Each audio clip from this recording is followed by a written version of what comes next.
پاکستان اور دنیا بھر میں لاکھوں دیکھنے اور سننے والوں کو ریاض خان کا سلام۔ ناظرین، لانگ مارچ کا آج 5واں دن ہے۔ لانگ مارچ آج گوجرانوالہ سے روانہ ہوگا۔ بڑی تعداد میں اس لانگ مارچ میں عوام شامل ہے۔ ملک کے دوسرے حصوں سے بھی لانگ مارچ کی تیاری شروع ہے۔ کچھ لوگ یہ بات کر رہے کہ لانگ مارچ میں تاخیر کیوں کی جا رہی ہے۔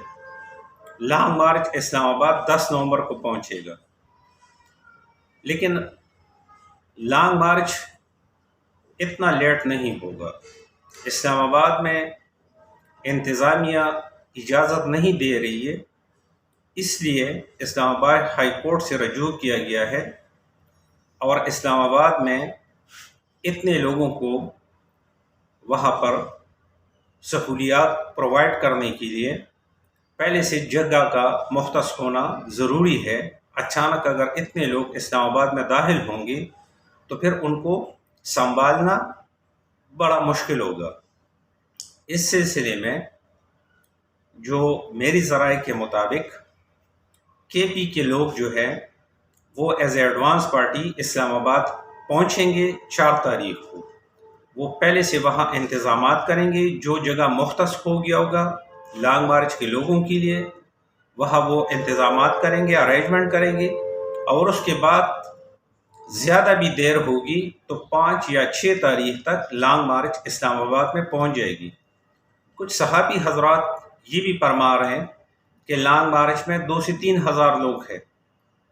اگر لانگ مارچ میں 2 سے 3 ہزار لوگ ہیں تو پھر میڈیا اس کو پراپر کور کرے اور عوام کو بتا دے کہ عمران خان کے ساتھ تو لوگ ہی نہیں ہیں۔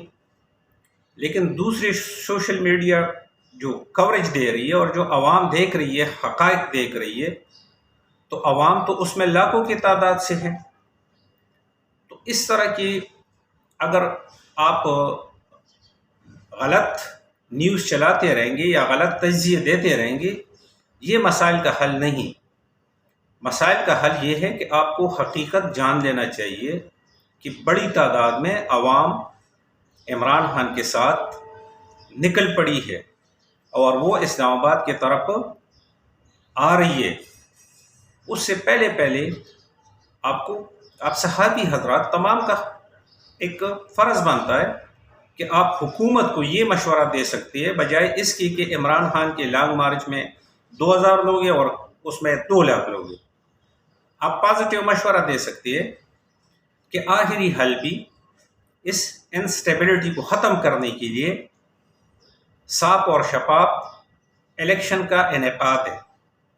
اسمبلی تحلیل کر لی جائے اور الیکشن اناؤنس کیا جائے، تاکہ یہ جو بڑی تعداد میں عوام آج سڑکوں پر ہے، یہ لوگ اپنے گھروں میں سکون سے چلے جائے اور ملک میں سکون ہو جائے۔ دوسری طرف انڈیا کے ایک میجر صاحب ہیں، وہ عمران خان کے حق میں ٹویٹ کر رہے ہیں، عمران خان کے حق میں ویڈیو بنا رہے ہیں۔ اگر آپ غور فرمایا جائے تو جب عمران خان اقتدار میں آیا تھا تو سب سے زیادہ تکلیف انڈیا اور اسرائیل کو ہوئی تھی۔ آپ اس میجر گرایا کا یوٹیوب چینل دیکھیں تو اس کی تمام تر ویڈیو عمران خان کے خلاف ہیں۔ تو باہر کے بھی ایک پروپیگنڈے ہے، اس کے اوپر ہمیں دھیان نہیں دینا چاہیے۔ وہ ان کے جو بھی مقاصد اس کی پیچھے ہے، کل تک عمران خان کے اگینسٹ تھا، آج عمران خان کے حق میں فنڈنگ اور یہ ثابت کرنے کی کوشش کر رہے کہ عمران خان جو لانگ مارچ کر رہے اس کے لیے فنڈنگ انڈیا کر رہی، جبکہ پوری دنیا کو پتہ ہے کہ عمران خان کو جو فنڈنگ ہو رہی ہے وہ پاکستانی اوورسیز کر رہے یا پاکستان کے اندر سے جو پاکستانی عوام ہے وہ کر کے دے رہے۔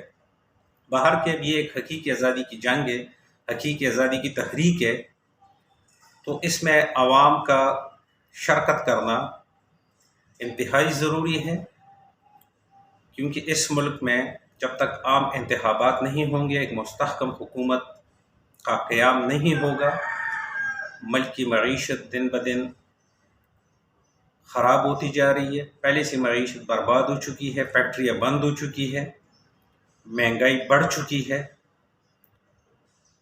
واحد حل ہے کہ ملک میں صاف اور شفاف الیکشن ہو، ایک مستحکم حکومت بنے تاکہ بیرونی سرمایہ دار سرمایہ کاری کر سکے، ہماری ایکسپورٹ بڑھ سکے، ہم اپنے کسانوں کی طرف توجہ دے سکیں، ہماری جو فیکٹریاں بند ہو رہی ہے ہم ان کے اوپر توجہ دیں اور ان فیکٹریوں کو دوبارہ چالو کرانے کے لیے اقدامات کریں تاکہ ملک میں بے روزگاری کم ہو، کیونکہ ملک میں بے روزگاری بہت زیادہ بڑھ چکی ہے، مہنگائی 3 گنا بڑھ چکی ہے، اس کے بعد بجلی 3 گنا مہنگی ہو گئی ہے، گیس 2 گنا مہنگا ہو چکا ہے، پیٹرول 70 روپے لیٹر مہنگا ہو چکا ہے۔ تو ان حالات میں ضروری ہے کہ ملک کے اندر استحکام ہو، مضبوط حکومت ہو، فیکٹریز کھولی جائے دوبارہ تاکہ روزگار میسر ہو، بے روزگاری کم ہو اور ہماری ایکسپورٹ بڑھ سکے تاکہ ملک کے اندر مہنگائی پہ قابو پایا جا سکے، ورنہ ہم تباہی کی طرف جا رہے ہیں۔ اللہ تعالی ہم سب کا حامی اور ناصر ہو۔ پاکستان زندہ باد۔ اللہ حافظ۔